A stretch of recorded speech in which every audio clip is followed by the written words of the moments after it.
Hi ಎಲ್ಲರಿಗೂ ನಮಸ್ಕಾರ. Age ವ್ಲಾಗ್ಗೆ ಸ್ವಾಗತ. ನಾನು ಚಂದ್ರಿಕಾ. ನನ್ನ ಮಾರ್ನಿಂಗ್ ರುಟೀನ ಡೇ 20 ಆಗಿರುತ್ತೆ. ಇವತ್ತು ಶುಕ್ರವಾರ, ದೇವಿ ವಾರ ಅಂತಲೇ ಹೇಳ್ಬೋದು. ಎದ್ಬಿಟ್ಟು ಒಂದು ಸ್ವಲ್ಪ ಗುಡ್ ಮಾರ್ನಿಂಗ್ ಅಂತ ಎಲ್ಲರಿಗೂ ಹೇಳಿ, ಅದಾದಮೇಲೆ ಏರ್ ಮಸಾಜ್ ಎಲ್ಲ ಸ್ವಲ್ಪ ಲೈಟಾಗಿ ಮಾಡಿಕೊಂಡು, ಅದಾದಮೇಲೆ ರಿಬ್ಬನ್ ಕೊಟ್ಕೊಂಡು ಏರ್ ಬಂಡ್ ಹಾಕ್ಕೊಂಡು ಫ್ರೆಶ್ ಅಪ್ ಆಗಿ ನೈಟೇ ನಾನು ಕಡಲೆ, ಶೇಂಗಾ ಮತ್ತು ಹೆಸರು ಕಾಳೆಲ್ಲ ನೆನಿಟ್ಟಿದ್ದೆ. ಅದ್ರ ಜೊತೆಗೆ ಮೆಂತ್ಯಕಾಳು ಅಂತೂ ಕಂಪಲ್ಸರಿ ನೆನಿಟ್ಟಿರ್ತೀನಿ. ಇದನ್ನು ಸಹ ಮೆಂತ್ಯಕಾಳು ನೀರನ್ನ ಕುಡ್ದಾದ್ಮೇಲೆ ನನ್ನ ಒಂದು ಮನೆ ಕೆಲಸನ ಮಾಡಲಿಕ್ಕೆ ಸ್ಟಾರ್ಟ್ ಮಾಡ್ಕೊತೀನಿ. ಅದಾದಮೇಲೆ ಯೋಗ. ನೈಟ್ ನಾನು ಕ್ಲೀನಾಗಿ ಕಿಚನೆಲ್ಲ ಕ್ಲೀನ್ ಮಾಡಿಬಿಟ್ಟು ಪಾತ್ರೆ ಎಲ್ಲ ವಾಶ್ ಮಾಡಿ ಎಲ್ಲ ಕ್ಲೀನಾಗಿ ಇಟ್ಟಿದ್ದೆ. ಅದಾದಮೇಲೆ ಜೋಡಿಸಿ ಇಟ್ಟೆ. ಇದಾದಮೇಲೆ ನೈಟ್ ನಾನು ಗ್ಯಾಸ್ ಒರೆಸಿರ್ತೀನಲ್ವ, ಆದರೂ ಸಹ ಮೇಲೆ ಇನ್ನೊಂದ್ಸಲ ಒರೆಸ್ಕೊಳೋಣ ಅಂತೆಲ್ಲ ಹಂಗೆ ಮೇಲೆ ಎಲ್ಲ ಹಂಗೆ ಒರೆಸ್ಕೊತೀನಿ. ಯಾಕಂದರೆ ಸ್ವಲ್ಪನಾದರೂ ಧೂಳಿರುತ್ತೆ. ನಾವು ಎಷ್ಟೇ ಕ್ಲೀನ್ ಕಿಚನ್ನ ಕ್ಲೀನ್ ಮಾಡಿ ಇಟ್ಕೊಂಡ್ರೂ ಸಹ ಅದು ಒಂದಿಷ್ಟಾದರೂ ಧೂಳಿರುತ್ತೆ. ಅದಕ್ಕೋಸ್ಕರನೇ ಮತ್ತೆ ಕ್ಲೀನ್ ಮಾಡಿ ಇಟ್ಕೊಂಡು, ಅದಾದಮೇಲೆ ರಂಗೋಲಿ ಎಲ್ಲ ಹಾಕಿದೆ. ಮತ್ತು ರಂಗೋಲಿನದೆಲ್ಲಿತ್ತೋ ಅಲ್ಲೇ ಇಡೋಕ್ಕೆ ಹೋಗ್ಬಿಟ್ಟು, ಅದಾದಮೇಲೆ ಕಸ ಎಲ್ಲ ಕ್ಲೀನಾಗಿ ಗುಡಿಸ್ಕೊತೀನಿ. ಒಳಗಡೆ ಹೊರಗಡೆ ಎಲ್ಲ ಗುಡಿಸ್ಕೊತೀನಿ. ಅದಕ್ಕಿಂತ ಮುಂಚೆ ಯೋಗ ಮಾಡ್ಬೋದು, ಬಟ್ ಯೋಗ ಮ್ಯಾಟ್ ಇಲ್ಲದೆ ಕಾರಣದಿಂದಾಗಿ ಕಸನ ಕ್ಲೀನಾಗಿ ಗುಡಿಸ್ಕೊಂಡು ಸಾರಿಸ್ಬಿಟ್ಟು, ಸ್ವಲ್ಪ ನಾನು ಮುಂಚಿಂದನೇ ಹೇಳ್ತಾ ಇದ್ದೀನಿ, ನಮ್ಮ ಅಂಗಳ ಸ್ವಲ್ಪ ದೊಡ್ಡದು, ಬಟ್ ನಾನು ಟ್ರೈಪಾಡ್ ಇಲ್ಲದೆ ಕಾರಣ ಫುಲ್ಲು ಎಲ್ಲ ತೋರಿಸ್ಲಿಕ್ಕೆ ಆಗೋಲ್ಲ. ಯಾಕಂದರೆ ಚಿಕ್ಕದಾಗಿ ಒಂದು ಯೋಗ ಮ್ಯಾಟ್ ಇದೆ ಅಲ್ವಾ, ಯೋಗ ಮ್ಯಾಟ್ ಒಳಗೆ ಸೆಲ್ಫಿ ಸ್ಟಿಕ್ ಇದೆ. ಆ ಸೆಲ್ಫಿ ಸ್ಟಿಕ್ಕಲ್ಲಿ ನಾನು ಮೊಬೈಲ್ನ ಸೇರಿಸಿರ್ತೀನಿ. ಅದಕ್ಕೋಸ್ಕರ ನಾನು ಈ ಥರ ಎಲ್ಲ ಆಗೋವಂಥದ್ದು ಇರಲಿ ಅಂತ ನಾನು ಅಡ್ಜಸ್ಟ್ ಮಾಡ್ಕೊತೀರಾ ಅಂತ ಅಂದ್ಕೊತೀನಿ. ಇದಾದಮೇಲೆ ನೆಲ ಎಲ್ಲ ಒರೆಸ್ಲಿಕ್ಕೆ ಸ್ಟಾರ್ಟ್ ಮಾಡಿದೆ. ಸ್ವಲ್ಪ ಒಂಥರ ಸ್ಲೋ ಆಗಿ ವಿಡಿಯೋ ಮಾಡಿದ್ದೀನಿ, ನೋಡ್ತಾ ಇರ್ಬೋದು. ನಿಧಾನವಾಗಿ ಹೋಗ್ತಾಯಿದೆ. ನೆಕ್ಸ್ಟ್ ಮನೆ ಕೆಲಸ ಎಲ್ಲ ಮುಗಿಸ್ಕೊಂಡಾದ್ಮೇಲೆ ನಂದು ವರ್ಕೌಟ್ ಏನಿದೆ ಅದನ್ನ ಸ್ಟಾರ್ಟ್ ಮಾಡಿಕೊಂಡೆ. ನೋಡ್ತಾ ಇರ್ಬೋದು, ಪ್ರತಿನಿತ್ಯ ಯೋಗ ಅಭ್ಯಾಸ ತುಂಬ ಚೆನ್ನಾಗಿದೆ. ಇನ್ನೊಂದು ಹೇಳ್ಬೇಕಪ್ಪ ಅಂದರೆ, ನನಗೆ ನಾನು ಮುಂಚೆ ಆಲ್ರೆಡಿ ಒಂದು 30 ಡೇಸ್ ಕಂಪ್ಲೀಟ್ ಮಾಡಿದ್ದೆ. ಆದರೂ ಸಹ ನನಗೆ ನಾನು ಫಸ್ಟು ಒಂದು 21 ಡೇಸ್ ಸೆಲ್ಫು ಚಾಲೆಂಜ್ ಹಾಕ್ಕೊಳ್ಳೋಣ ಅಂತಂದು ಹಾಕ್ಕೊಂಡು ಮಾಡಿರೋವಂಥದ್ದು. ಬಟ್ ಇನ್ಸ್ಟಾಗ್ರಾಮಲ್ಲಿ ತುಂಬ ಚೆನ್ನಾಗಿ ವ್ಯೂಸ್ ಆಗ್ತಾಯಿದೆ, ಹೋಗ್ತಾಯಿದೆ. ಬಟ್ ಕಂಪ್ಲೀಟ್ ಮಾಡಿದ್ದೀನಿ ನಾನು. ಈಗ ಆಲ್ರೆಡಿ ಲೇಟಾಗಿ ಅಪ್ಲೋಡ್ ಮಾಡ್ತಾ ಇರೋದ್ರಿಂದ 21 ಡೇಸು ತುಂಬ ಚೆನ್ನಾಗಿ ಕಂಪ್ಲೀಟ್ ಆಗಿದೆ. ತುಂಬ ನಾನು ಎಷ್ಟು ವರ್ಷಗಳಿಂದ ನಾನು 21 ಡೇಸ್ ಚಾಲೆಂಜ್ ಮಾಡಬೇಕು ಅಂತ ಅಂದ್ಕೊಳ್ತಾ ಇದ್ದೆ, ಬಟ್ ಕಂಪಲ್ಸರಿ ಮಾಡ್ತಾಯಿದ್ದೆ. ಆದ್ರೂ 21 ಡೇಸ್ ಚಾಲೆಂಜ್ನ ಹಾಕ್ಕೊಳ್ತಾ ಇದ್ದಿದ್ದಲ್ವ, ಬಟ್ ಅದು ಒಂದಿನ ಸ್ಕಿಪ್ ಆಗಿರೋವಂಥದ್ದು. ಬಟ್ ಇವಾಗ ಸ್ಕಿಪ್ಪೇ ಆಗಿಲ್ಲ. ಕೆಲವೊಂದು ಟೈಮು ವರ್ಕೌಟು ಸ್ಕಿಪ್ ಆಗಿರೋದುಂಟು, ಆದರೆ ನಾನು ಅದ್ರದ್ದು ಅದಕ್ಕೆ ಮ್ಯಾಚ್ ಆಗಬೇಕಲ್ವ. ಸೊ ಅದಕ್ಕೆ ನಾನು ವಾಕ್ ಆಗಿರ್ಬೋದು, ಅಥವಾ ಹೊರಗಡೆ ಎಲ್ಲಾದರೂ ಒಂದು 30 ಮಿನಿಟ್ಸ್ ನಡ್ಕೊಂಡು ಹೋಗುವಂಥದ್ದು ಈ ಥರ ಮಾಡ್ತೀನಿ. ಅದೊಂಥರ ಅಲ್ಲಿಗೆ ಸರಿ ಹೋಗುವಂಥದ್ದಾಗಿರುತ್ತೆ. ನೋಡ್ತಾ ಇರ್ಬೋದು, ಕಂಪಲ್ಸರಿಯಾಗಿ ಮಾಡುವಂಥದ್ದು. ತುಂಬ ಖುಷಿ ಆಗುತ್ತೆ ನನಗೆ ವರ್ಕೌಟ್ ಎಲ್ಲ ಮಾಡೋದ್ರಿಂದ.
ನೋಡಿದ್ರಲ್ಲ, ಇದಿಷ್ಟು ನನ್ನ ಮಾರ್ನಿಂಗ್ ರುಟೀನ್ ಆಗಿರುತ್ತೆ. ಮಾರ್ನಿಂಗ್ ಒಂದು 4:30ಗೆ ಎದ್ಬಿಟ್ಟು ಒಂದು 6 o'clockವರೆಗೂ ನನ್ನ ಒಂದು ಸೆಲ್ಫ್ ಕೇರ್ ಬಗ್ಗೆ ನಾನು ಕಾನ್ಸಂಟ್ರೇಟ್ ಮಾಡ್ತೀನಿ. ಇದಾದಮೇಲೆ ಮನೆ ಕೆಲಸ, ಮುಂಚೆನೇ ಮನೆ ಕೆಲಸ ಒಂದಿಷ್ಟು ಮಾಡಿರ್ತೀನಿ, ನೈಟು ಮಾಡಿರ್ತೀನಿ.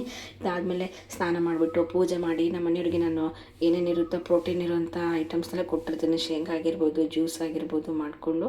ಅದಾದಮೇಲೆ ಮುಂಚೆನೇ ಇವತ್ತು ಶುಕ್ರವಾರ ಆಗಿರೋದ್ರಿಂದ ದೇವಸ್ಥಾನಕ್ಕೆ ಹೋಗೋಣ ಅಂತ ಅಂದ್ಕೊಂಡಿದ್ವಿ, ದುರ್ಗಾ ಪರಮೇಶ್ವರಿ ದೇವಸ್ಥಾನಕ್ಕೆ. ಇನ್ನು ಟೈಮ್ ಇತ್ತಲ್ವ, ಪೂಜೆ ಎಲ್ಲ ಮಾಡಿದ್ವಿ. ನಮ್ಮ ಮನೆಯವ್ರು ಇನ್ನೂ ಪೇಪರ್ ಓದ್ತಾಯಿದ್ರು. ಇನ್ನೂ 8 ಗಂಟೆ ಆಗಿತ್ತು. ಬಟ್ ಇಲ್ಲಿ ಪೂಜೆ ಎಲ್ಲ ಮುಗಿಸಿ ಎಲ್ಲರೂ ತುಂಬ ಜನ ರಶ್ ಇದ್ದಾಗ ಹೋಗ್ಬೇಕು ಅನಿಸುತ್ತೆ ದೇವಸ್ಥಾನಕ್ಕೆ. ಅವಾಗ ನೋಡೋಕ್ಕೆ ಒಂಥರ ಖುಷಿಯಾಗುತ್ತೆ. ಟೈಮ್ ಇದ್ದರೆ ಸುಮ್ಮನೆ ಟೈಮ್ ವೇಸ್ಟ್ ಮಾಡೋದೇನು. ಆಗ ದೇವಸ್ಥಾನಕ್ಕೆ ಹೋದ್ಮೇಲೆ ಹೊರಗಡೆ ಏನೋ ತಿನ್ಕೊಂಬಂದ್ಬಿಡ್ತೀವಿ, ಅಲ್ಲೇ ಎಲ್ಲ ಟೈಮ್ ಆಗಿಬಿಡುತ್ತೆ, ಮತ್ತೇನು ಮಾಡೋದು ಅಂತಂದು. ಅದ್ರ ಬದಲು ಈ ಥರ ನಾವು ಮನೆಯಲ್ಲೇ ಮುಂಚೆನೇ ಮಾಡಿಟ್ಬಿಟ್ರೆ, ಇಲ್ಲ ಮನೇಲಿ ಟಿಫನ್ ಮಾಡಿಟ್ಟು ಬಂದಿರ್ತೀನಿ, ಹೊರಗಡೆ ಏನೂ ತಿನ್ನೋದು ಬೇಡ ಅನ್ನೋದೊಂದು ತಲೆಯಲ್ಲಿರುತ್ತೆ. ಅದಕ್ಕೆ ಮಖಾನ ತೊಗೊಂಬಂದಿದ್ರು, ಸೋಯಾ ಚಂಕ್ಸ್ ತೊಗೊಂಬಂದಿದ್ರು. ಬರೀ ಮಖಾನ ಅಂತಲೇ ಬರುತ್ತೆ. ಸೋಯಾ ಚಂಕ್ಸ್ನ ತೊಗೊಂಬಂದಿದ್ರು. ಅದರದ್ದೇ ಸ್ವಲ್ಪ ಪಲಾವ್ ಮಾಡೋಣ ಅಂದ್ಕೊಂಡು ಎಲ್ಲ ಇತ್ತು ಐಟಮ್ಸು ಮನೆಯಲ್ಲಿ. ಬಟ್ ಇದ್ರೂ ಇಲ್ಲ ಅಂದರೂ ನಾನು ಹೆಂಗಾದ್ರೂ ಅಡ್ಜಸ್ಟ್ ಮಾಡ್ತೀನಿ. ಬಟ್ ಸಖತ್ ಟೇಸ್ಟಿ ಆಗಿತ್ತು ಅಂತಲೇ ಹೇಳ್ಬೋದು. ನೀವು ನೋಡ್ತಾ ಇರ್ಬೋದು ಯಾವ ರೀತಿ ನಾನು ಮಾಡಿದ್ದೀನಿ ಅಂತಂದು. ತುಂಬಾ ಇಷ್ಟ ಆಗುತ್ತೆ ನನಗೆ ಈ ಥರ ಎಲ್ಲ. ಇತ್ತೀಚೆಗೆ ಅಂತೂ ಅಡುಗೆ ಮಾಡೋದೇ ಒಂಥರ ಖುಷಿ ಅನಿಸ್ಬಿಡುತ್ತೆ. ಖುಷಿಯಾಗಿ ಅಡುಗೆ ಮಾಡ್ತೀನಿ. ಅದೇನೋ ಒಂಥರ ಗೊತ್ತಿಲ್ಲ, ತುಂಬ ಮನಸ್ಸಿಗೆ ಮುದ ನೀಡ್ತದೆ.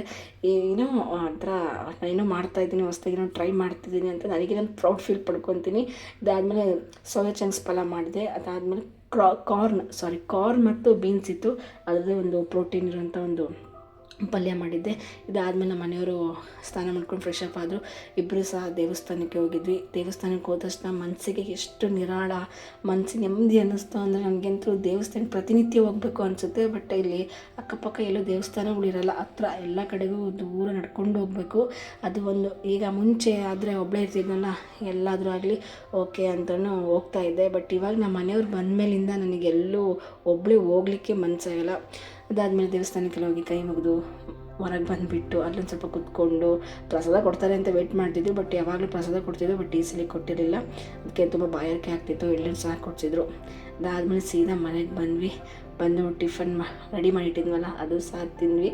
ತುಂಬಾ ಟೇಸ್ಟಿಯಾಗಿತ್ತು ಅಂತ ಹೇಳ್ಬೋದು. ಸೊ ಹೀಗೆ ಇದಾಗಿತ್ತು ನನ್ನ ಒಂದು ಫ್ರೈಡೆಯ vlog, day 20 morning routine, day 20 vlog ಅಂತ ಹೇಳ್ಬೋದು. ಯಾರಿಗೆಲ್ಲ ಈ ವ್ಲಾಗ್ ಇಷ್ಟ ಆಗಿದೆ ಪ್ಲೀಸ್ ಒಂದು ಲೈಕ್ ಮಾಡಿ, ಸಬ್ಸ್ಕ್ರೈಬ್ ಮಾಡೋದನ್ನ ಮರಿಬೇಡಿ ಅಂತ ಹೇಳ್ತಾ ಇವತ್ತಿನ ವ್ಲಾಗ್ ಮುಗಿಸ್ತೀನಿ. ಮತ್ತೆ ನಾಳಿನ ವ್ಲಾಗಲ್ಲಿ ಮತ್ತೆ ಸಿಗ್ತೀನಿ ಅಂತ ಹೇಳ್ತಾ, ಅಲ್ಲಿವರೆಗೂ ಟೇಕ್ ಕೇರ್, ಬಾಯ್, ನಮಸ್ಕಾರ.